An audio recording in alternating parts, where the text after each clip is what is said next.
Vanakkam and warm greetings from Chennai. On behalf of organizing committee, we welcome you all for the 4th annual conference of Win Icon 2025 to be held in Chennai at the Residency Towers on 30th and 31st of August. This year's theme is practicing advanced nephrology with collaboration. We are expecting around 300 delegates to come over all over the country and abroad to actively participate in this session. We are going to have workshops, panel discussions, debates. We have exciting quiz program and oral and poster presentations for the postgraduates to showcase their talent. Over the 2.5 days, we are looking forward to have a good academic jam-packed program. Also in the evening, we have a cultural event so that everybody can enjoy and also have a lighter moment. And last but not the least, enjoy the cuisine provided by this place. We again welcome you all for the conference. Thank you. What's the main purpose?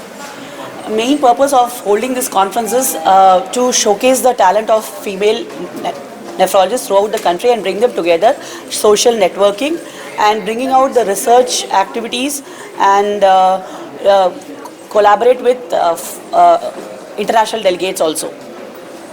Thank you. வணக்கம். Win India அப்படின்றது பெண் சிறுநீரக மருத்துவர்களின் கூட்டமைப்பு.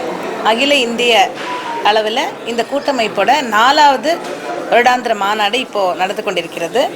இதில் பெண் சிறுநீரக மருத்துவர்கள் தாங்கள் செய்த ஆராய்ச்சிகளை மற்றும் இப்போது லேட்டஸ்ட்டாக இருக்கக்கூடிய முன்னேற்றங்களை அனைத்தையும் கருத்தரங்குகள் மூலம் அனைவருக்கும் தெரியப்படுத்தியிருக்கிறார்கள். இது தவிர மாணவர்கள் தாங்கள் செய்த ஆராய்ச்சிகளை இங்கு தெரியப்படுத்தி மற்ற கருத்து பகிர்வுகள் நடக்க உள்ளன. இது தவிர வினாடி வினா நிகழ்ச்சிகளும் மாணவர்களுக்காக நடக்கப்பட உள்ளது. இதனால் நிறைய கருத்து பரிமாற்றங்கள் ஏற்பட்டு சிறுநீரக நோய்கள் அதை எப்படி சரி செய்வது, இப்போ உண்டான லேட்டஸ்ட் டெவலப்மெண்ட்ஸ் என்ன இருக்குது, இதெல்லாம் வச்சு எப்படி நம்ம நோயாளிகளை குணப்படுத்த முடியும், அது தவிர இந்த நோய்களை புரிந்து கொள்ளுதல், இதை பற்றி எல்லாம் இங்கு விவாதிக்கப்படும். இதில் பெண் மருத்துவர்கள் அனைவரும் பெண் மருத்துவர்கள் பங்கு கொள்வது சிறப்பான விஷயமாகும். லக்ஷ்மி, சென்னை மருத்துவக் கல்லூரியில் பேராசிரியராக இருக்கேன். இந்த வின் தமிழ்நாடு காரியதர்சியாக இருக்கிறேன். I am Dr. Ranjini Muthu, Organizing Secretary of Win Icon 2025. I am Senior Consultant Nephrologist at Apollo Hospital, Greens Road, Chennai. Welcome you all. It was Dr. Corey who described the Corey cycle, the glycolysis cycle in cells. And the latest one, of course, in 2023 was Dr. Katalin Kariko, who received the Nobel Prize for her work on mRNA. mRNA became famous during COVID because of the vaccines, but her work on mRNA started in the late 80s. And she worked in universities.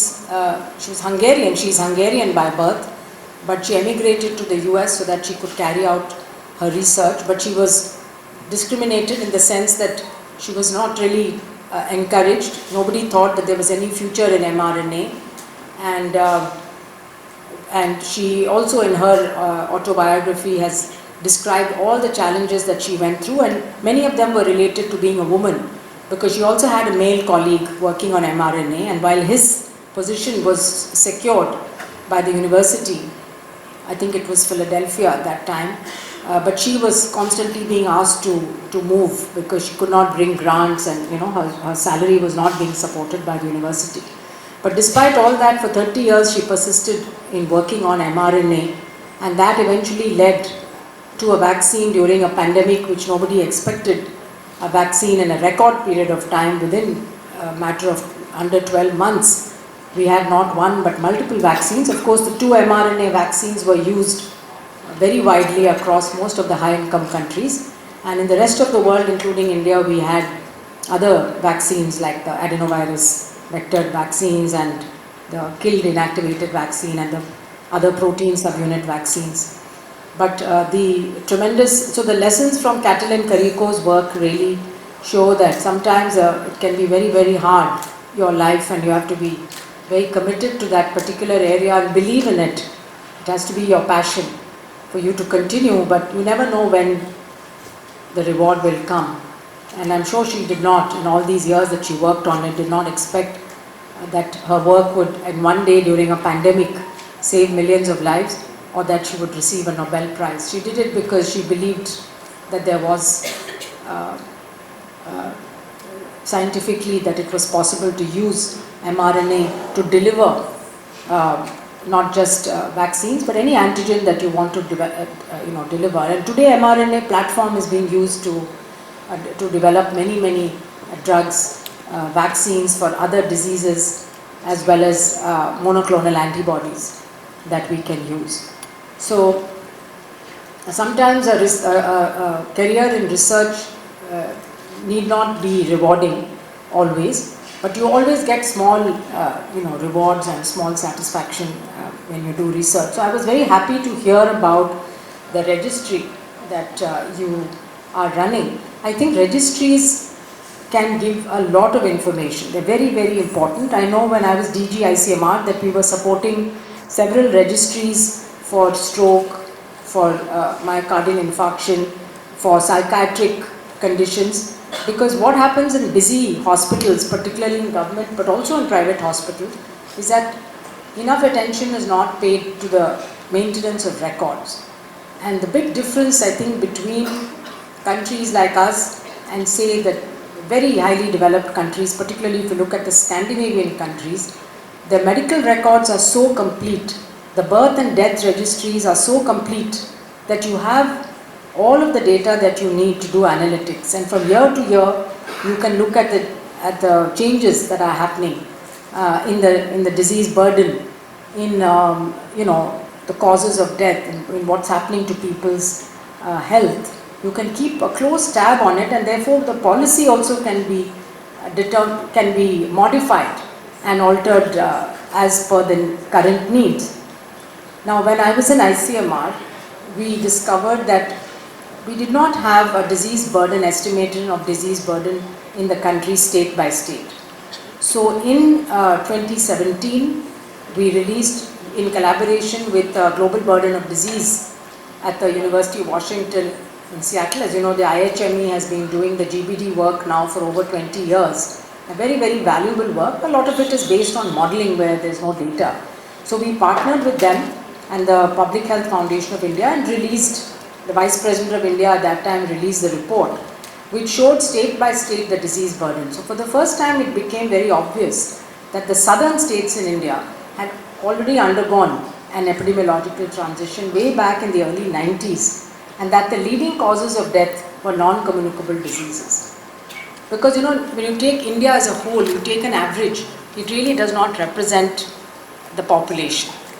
Because such a huge population, 1.4 billion people, we are almost like the whole of Europe, and every state in India is bigger than many countries in Europe. So having one statistic, and particularly we know that developmentally also our states are very varied, the health services, the other parameters, socio-economic development, literacy, everything is different. So this state level disease burden showed that in the northern states also you had Punjab, Himachal, Gujarat, some of the more developed states, they had a more NCD prevalence, 60-65%, whereas if you looked at Bihar, UP, Madhya Pradesh, Odisha, still the burden was because of infectious diseases and maternal and child health conditions. So since then this disease burden has been updated periodically. The ICMR keeps on updating. But the point is really that without understanding the disease burden, the prevalence, the trend of any particular risk factor or disease, so we have to know both the diseases, which are the endpoints, but also the risk factors. How are the risk factors changing? And today, if you look at risk factors in India, they are very different from what they were 25-30 years ago. At that time, we said undernutrition, poor sanitation, and unsafe drinking water. These were the top risk factors. And so our disease burden also reflected that. Today, if you look at those have all come down. They have not disappeared entirely. Still, in many parts, safe drinking water, sanitation, and malnutrition persist. But what we have seen is an increase, tremendous increase in other risk factors, which are both environmental but also behavioral. So in the environmental risk factors, we see that air pollution is today the #1 risk factor for health. This includes indoor and outdoor air pollution. If you add up both, it becomes #1. And people don't recognize what a big impact it's having on our health, because it's kind of invisible and you get used to it and it's there all the time, and we're very satisfied when it comes down a little bit. You know, there's a rain and then the AQI comes down, so we are all happy that, but it's temporary.